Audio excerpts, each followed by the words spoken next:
नमस्कार दोस्तों। आज की खास वीडियो मैं आपसे बात करने वाला हूं फाल्गुन मास की अमावस्या तिथि के बारे में। फाल्गुन मास की अमावस्या तिथि कब प्रारंभ हो रही है, कब समाप्त हो रही है पूजा का शुभ मुहूर्त, पूजा विधि और इस दिन किए जाने वाली इन विशेष कार्यों के बारे में जानेंगे। और आज के दिन किन बातों का ध्यान रखना चाहिए, किन नियमों का पालन करना चाहिए और कौन सी गलतियां हैं जो आज हमें भूल से भी नहीं करनी चाहिए। दोस्तों, वीडियो में आगे बढ़ने से पहले एक बार सच्चे दिल से कमेंट बॉक्स में जय मां लक्ष्मी अवश्य लिखें, क्योंकि देखिए अमावस्या तिथि पितरों को समर्पित होती है और इसलिए अगर हम अमावस्या तिथि पर कोई भी गलती करते हैं, कोई भी ऐसा कार्य करते हैं जो आज हमें नहीं करना चाहिए, तो इस पर हमें पितरों की कृपा प्राप्त नहीं होती है। पितरों को कष्ट होता है तो हमारे जीवन में परेशानियां बढ़ती हैं, दुख बढ़ते हैं और सभी प्रकार के हमारे कार्यों में बाधाएं आती हैं। चाहे संतान प्राप्ति हो या फिर धन प्राप्ति हो या विवाह या और कोई समस्या हो, यह सभी कार्य आपके बाधित हो जाते हैं अगर पितृदोष लग जाता है या पितरों की कृपा प्राप्त नहीं होती है। इसीलिए बहुत आवश्यक होता है फाल्गुन अमावस्या तिथि पर कुछ विशेष बातों का ध्यान रखना। और दोस्तों, साथ ही हम जानेंगे कि फाल्गुन अमावस्या के दिन कितने समय तक, मतलब कितनी देर तक कौन सा कार्य करना चाहिए, कौन से नियमों का पालन करना चाहिए और कौन से कार्य है जो आज हमें जरूर करने चाहिए और कौन से वह कार्य है जो आज हमें भूल से भी नहीं करना चाहिए, और सुहागिन महिलाओं को किन बातों का ध्यान रखना चाहिए। तो आज के इस वीडियो में हम आपके संपूर्ण जानकारी देंगे, तो आप पूरा वीडियो अवश्य देखें। नमस्कार दोस्तों, स्वागत है आप सभी का प्राचीन ज्ञान में।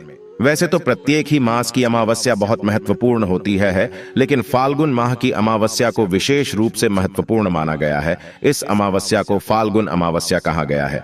जैसे कि हर अमावस्या पर स्नान करते हैं, पवित्र नदियों में या फिर दान इत्यादि करते हैं, लेकिन फाल्गुन मास की अमावस्या में एक नियम और जुड़ जाता है और वो है कर्मधारी या मौन रहकर दान किया जाता है तो इसका फल आपको कई जन्मों तक प्राप्त होता है और पितृदोष से आपको मुक्ति मिलती है। सभी प्रकार के कार्य आपके सफल होते हैं, समस्त प्रकार के पापों से आपको मुक्ति मिलती है और अनंत गुना पुण्य फलों की आपको प्राप्ति होती है।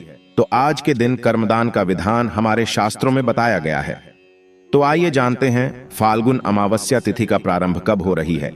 लेकिन उससे पहले दोस्तों, हमारा आपसे हाथ जोड़कर निवेदन है कि अभी तक आपने हमारे वीडियो को लाइक नहीं किया तो वीडियो को लाइक करके चैनल को सब्सक्राइब अवश्य कर लें। चलिए जानते हैं कि अमावस्या तिथि का प्रारंभ कब हो रही है और कब समाप्त हो रही है और अमावस्या किस तिथि मनाई जाएगी। फाल्गुन अमावस्या व शुभ मुहूर्त 2024 में हिंदू पंचांग के अनुसार फाल्गुन अमावस्या तिथि 9 मार्च को शाम 6:17 से शुरू हो रही है, जो 10 मार्च को 2:29 पर समाप्त होगी। ऐसे में उदया तिथि के अनुसार फाल्गुन अमावस्या 10 मार्च को है। फाल्गुन अमावस्या पर स्नान दान का विशेष महत्व है। इस दिन सुबह 4:50 से लेकर सुबह 5:59 तक स्नान दान कर सकते हैं। इसके साथ ही अभिजित मुहूर्त दोपहर 12:08 से लेकर दोपहर 1:50 तक रहेगा। दोस्तों, अमावस्या के दिन स्नान दान का विशेष महत्व है, इसलिए अमावस्या तिथि पर गंगा के अलावा अन्य पवित्र नदी में स्नान करना चाहिए। अगर आप किसी कारणवश स्नान के लिए नहीं जा रहे हैं तो घर में ही नहाने वाले पानी में थोड़ा सा गंगा जल डालकर स्नान कर लें। इसके बाद एक तांबे लोटे में जल के साथ सिंदूर, फूल और अक्षत डालकर सूर्य देव को अर्घ्य करें। इसके साथ ही गणेश जी, विष्णु जी की विधिवत पूजा करें। भगवान विष्णु को पीला चंदन, फूल, माला चढ़ाने के साथ तुलसी के साथ भोग लगाएं। इसके साथ ही घी का दीपक और धूप जलाकर चालीसा मंत्र आदि पढ़ लें।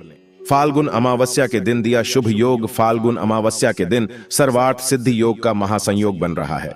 सर्वार्थ सिद्धि योग सुबह 7:05 से लेकर रात 11:29 तक है। यह एक शुभ योग है। मान्यता है कि सर्वार्थ सिद्धि योग में किए गए कार्य सफल और सिद्ध होते हैं। इस दिन मौन रहकर पितरों के लिए श्राद्ध तर्पण दान करने से पितृदोष दूर होता है।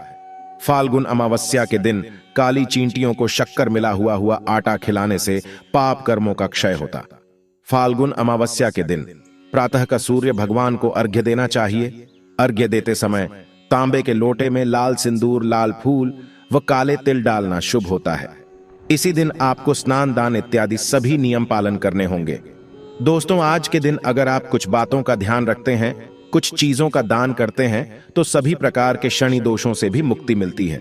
और किसी भी प्रकार की आर्थिक, शारीरिक या मानसिक पीड़ा से आपको परेशानी हो रही है तो आज का दिन बहुत महत्वपूर्ण है। आज के दिन उपाय कीजिए जिससे कि आपको लाभ होगा। और अब बात करते हैं कि हमें आज के दिन क्या करना चाहिए और क्या नहीं करना चाहिए। तो देखिए, फाल्गुन अमावस्या तिथि के दिन शास्त्रों के अनुसार आज के दिन प्रातःकाल जल्दी उठकर पवित्र नदियों में स्नान करना चाहिए। तो अगर आप जा सकते हैं किसी पवित्र नदी में स्नान करने तो बहुत अच्छी बात है, नहीं तो अपने घर में भी गंगा जल मिश्रित जल से स्नान कर सकते हैं। लेकिन स्नान करने से पहले घर की थोड़ी सी साफ सफाई कर लीजिए। फाल्गुन अमावस्या तिथि पर घर की सफाई करने से घर से दरिद्रता दूर होती है, नकारात्मक ऊर्जा दूर होती है और किसी भी प्रकार का ग्रह दोष हो, वास्तु दोष हो या फिर किसी की बुरी नजर लगी हो या कोई श्राप हो, बद्दुआ हो, किसी की तो समस्त प्रकार की नकारात्मक ऊर्जा से आपको मुक्ति मिल जाती है। सिर्फ फाल्गुन अमावस्या तिथि पर साफ सफाई का सबसे पहले तो यही कार्य आपको करना है कि आज जब आप सुबह उठेंगे तो पहले घर की साफ सफाई कर लीजिए। थोड़ा बहुत जितना भी आपसे हो पाता है। जैसे कि बहुत से लोगों के प्रश्न आते हैं कि इतनी सुबह हमें घर की साफ सफाई करते हैं तो फिर स्नान करने में बहुत देर हो जाती है। तो देखिए कि आप सुबह उठकर जैसे कि घर की झाड़ू लगा लीजिए। उसके बाद घर के मुख्य द्वार को विशेष रूप से आज साफ रखना चाहिए। घर के मुख्य द्वार को अच्छे से साफ कर लीजिए और जल का छिड़काव कर देना। घर की चौखट आज जरूर साफ होनी चाहिए। घर की चौखट पर थोड़ा सा पानी डालकर अच्छे से धो लीजिए, यह बहुत आवश्यक है। तो घर में आप थोड़ी कम भी सफाई करेंगे तो चलेगा। और स्नान करने के बाद आप जैसे कि दिन में भी साफ सफाई करते हैं, आज के दिन अगर घर से जाले उतारे जाते हैं, घर के कोने कोने की अगर साफ सफाई की जाती है तो घर में जो परेशानियां होती हैं वह दूर हो जाती है। तो मान लीजिए कि अगर आप सुबह नहीं कर पाते हैं तो दिन में भी कर सकते हैं। तो सुबह आपसे जितना भी हो पाता है उतनी साफ सफाई कर लीजिए, लेकिन घर के मुख्य द्वार की सफाई जरूर कीजिए। घर के मुख्य द्वार पर जल का छिड़काव होना चाहिए। आज के दिन घर की चौखट साफ जरूर होनी चाहिए, क्योंकि कहा जाता है कि आज के दिन पितृ आपके दरवाजे पर जरूर आते हैं। किसी न किसी स्वरूप में वह आपके घर आते हैं, अपने परिवार जनों के पास आते हैं। इसलिए फाल्गुन अमावस्या तिथि को विशेष माना गया है कि पितरों के लिए, पितरों की कृपा पाने के लिए, और शास्त्रों के अनुसार चौखट पर पितरों का वास माना गया है। इसलिए चौखट हमको साफ रखने चाहिए और वहां पर स्नान करने के बाद एक दीपक अवश्य प्रज्वलित कर देना चाहिए। आज घर के मुख्य द्वार पर दीपक प्रज्वलित करने से सभी प्रकार की नकारात्मक ऊर्जा भी दूर होती है और इससे आपके पितृगण और पूर्वज प्रसन्न होते हैं, आशीर्वाद देते हैं। तो आपके घर में जो भी रुके हुए कार्य होते हैं वह पूर्ण होते हैं। इसलिए सुबह स्नान करने के बाद आप घर पर एक सरसों के तेल का दीपक प्रज्वलित कर देना चाहिए। दीपक आपको प्रज्वलित करना है और घर का कोई भी सदस्य प्रज्वलित कर सकता है। जरूरी नहीं है कि घर की महिलाएं ही करेंगे, कोई भी सदस्य प्रज्वलित कर सकता है। और हाँ, आज के दिन पवित्र नदियों में स्नान करने का विधान है। तो देख लिए, सबके लिए ऐसा संभव नहीं है कि किसी भी पवित्र नदी में जाकर स्नान कर पाए।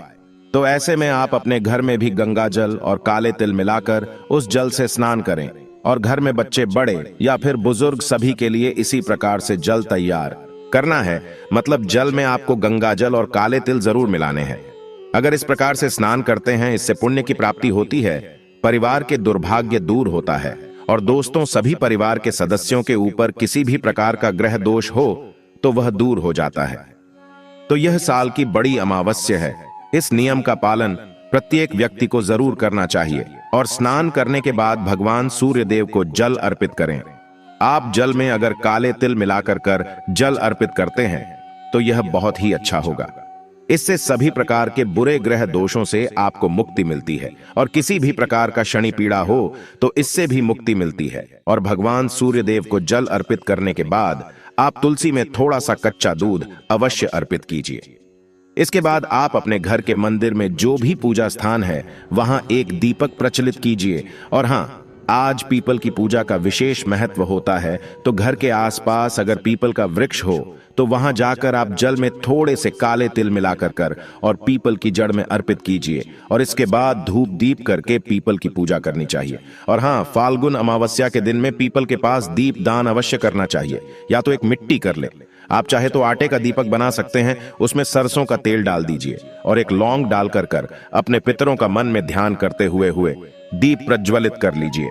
उसके बाद थोड़े से काले तिल पारी में डाल दीजिए और अपनी परेशानियों से मुक्ति के लिए अपने पितरों से और भगवान शनिदेव से प्रार्थना करना चाहिए। इस प्रकार से अगर आप आज के दिन पीपल की पूजा करते हैं तो समस्त प्रकार के कष्टों से, दुखों से आपको मुक्ति मिल जाती है। आज के दिन अगर आप पीपल की पूजा करते हैं, पीपल में भी दान करते हैं, जल अर्पित करते हैं, तो इससे बहुत अधिक पुण्य फल प्राप्त होता है और सभी प्रकार के कष्टों से, दुखों से मुक्ति मिलती है। अब मान लीजिए कि आपके घर के आसपास कोई पीपल का वृक्ष ना हो, तो ऐसे में क्या करें? तो देखिए, घर के आसपास कोई शनि मंदिर में भी आप जाकर थोड़ा सा तेल अर्पित कर सकते हैं, शनिदेव द्वारा दीप दान कर सकते हैं। और मान लीजिए कि आप घर के आसपास शनिदेव का मंदिर भी ना हो, पीपल का वृक्ष भी ना हुआ हो, तो ऐसे में क्या करें? तो ऐसे में आपके घर के आसपास भगवान भोलेनाथ का मंदिर तो अवश्य ही होगा, शिवालय तो हर जगह उपलब्ध होता है। तो ऐसे में अगर आपके घर के आसपास हो तो वहां जाकर भगवान भोलेनाथ के ऊपर काले तिल जल में मिलाकर अर्पित कीजिए और विधि विधान से भगवान शिव की पूजा आराधना कीजिए, वहां पर दीपदान कीजिए। तो इससे भी आपके समस्त प्रकार के जो ग्रह दोषों से मुक्ति मिल जाती है। तो आपके घर के आसपास जो भी सुविधा उपलब्ध है, पीपल का वृक्ष, भगवान शनिदेव का मंदिर हो या फिर शिवालय हो, जो भी सुविधा आपके पास उपलब्ध हो, वहीं जाकर आप भगवान भोलेनाथ की, शनिदेव की और पीपल के पास पितरों की पूजा आराधना कर सकते हैं। और अगर तीनों चीजें आपके पास उपलब्ध हो तब तो अत्यंत आप भाग्यशाली हैं। आपको इस तरह स्थानों पर जाकर कर दीप दान करना चाहिए, आइए जल अर्पित करना चाहिए और तेल अर्पित करना चाहिए। तो निश्चित ही आपके भाग्य में चमत्कारी रूप से परिवर्तन होगा और आपके सभी कार्य जो बनेंगे, तो पूरे विश्वास से ये सभी कार्य कर लीजिए, निश्चित ही आपको लाभ होगा। फाल्गुन अमावस्या के दिन पितरों का तर्पण और श्राद्ध करना काफी शुभ माना जाता है। ज्योतिष शास्त्र के अनुसार अमावस्या तिथि के दिन कुछ खास उपाय करके पितृदोष से भी मुक्ति पाई जा सकती है। दोस्तों, फाल्गुन अमावस्या के दिन पितरों का तर्पण करने के लिए एक लोटे में जल लें और उसमें फूल और तिल डाल लें। इसके बाद पितरों को जल अर्पित करें। जल अर्पित करते समय हथेली में लेकर अपने अंगूठे की ओर से चढ़ाएं। इसके बाद गाय के गोबर का कंडा या उपला जलाकर केसर युक्त खीर, गुड़ घी डालकर अर्पित करें। और बात करते हैं कि आज किन चीजों का दान करना चाहिए। तो देखिए, फाल्गुन अमावस्या के दिन काले तिल का दान करना श्रेष्ठ माना जाता है। इसके अलावा आप उड़द की दाल का दान कर सकते हैं, सरसों के तेल का दान कर सकते हैं, कंबल का यानी गर्म वस्त्रों का दान करना आज सबसे श्रेष्ठ माना जाता है। वस्त्रों का दान कर सकते हैं, कोई भी वस्त्र, अगर गर्म वस्त्र का दान करना चाहिए या कोई भी सामान्य वस्त्र भी आप दान कर सकते हैं। इसके अलावा धन का दान कर सकते हैं, है अन्न का दान कर सकते हैं, सीधा दान कर सकते हैं, जैसे कि खाने की सामग्री निकालकर किसी ब्राह्मण के यहाँ, किसी जरूरतमंद के यहाँ भिजवा सकते हैं, या किसी ब्राह्मण को, जरूरतमंद को घर बुलाकर भोजन भी करा सकते हैं। तो यह पूरी तरह से आपके ऊपर निर्भर करता है कि आप कौन सी चीज का दान करना चाहते हैं और कितनी संख्या में, हमें कितनी मात्रा में दान करना चाहते हैं। और सुहागिन महिलाओं के लिए फाल्गुन अमावस्या तिथि पर एक बहुत जरूरी नियम है जिसका पालन करना चाहिए। अमावस्या तिथि, पूर्णिमा तिथि, यह दो ऐसी तिथियां हैं जिस दिन भूल से भी सुहागिन महिलाओं को बाल नहीं धोना चाहिए, क्योंकि धार्मिक मान्यता के अनुसार सुहागिन महिलाएं अगर अमावस्या तिथि पर बाल धोती है या पूर्णिमा तिथि पर बाल धोती है तो इससे पति कष्टों में घिरे रहते हैं, पति की उम्र घटती है और दुर्भाग्य का सामना आपको करना पड़ता है। तो भूल से भी अमावस्या तिथि के दिन बाल मत धोए, इस बात का ध्यान रखिए। दोस्तों, अमावस्या के दिन इन विशेष बातों का ध्यान रखना है कि आपके घर में किसी भी प्रकार की तामसिक चीजों का प्रयोग ना हो, जैसे कि अगर आप नियमित तौर पर मांस, मदिरा इत्यादि का सेवन करते हैं तो आज के दिन भूल से भी मत कीजिए। और घर में किसी भी प्रकार से लड़ाई झगड़ा ना हो, वाद विवाद न हो, इस बात का भी ध्यान रखिए। और शाम के समय में आपके घर के मंदिर में विशाल कोण में शुद्ध घी का दीपक अवश्य प्रज्वलित होना चाहिए, क्योंकि फाल्गुन अमावस्या तिथि मां लक्ष्मी को अत्यंत प्रिय है। तो आज के दिन अगर आप मां लक्ष्मी की आराधना करते हैं, शुद्ध घी का दीपक जलाकर कर मां लक्ष्मी की पूजा आराधना करते हैं, तो हमेशा आपके घर में लक्ष्मी माँ का आवास बना रहता है। तो फाल्गुन अमावस्या पर इन सभी बातों का ध्यान रखें। तो दोस्तों, उम्मीद करता हूं कि आपको यह जानकारी पसंद आई होगी। तो दोस्तों, एक बार सच्चे दिल से कमेंट बॉक्स में जय मां लक्ष्मी अवश्य लिखें। धन्यवाद।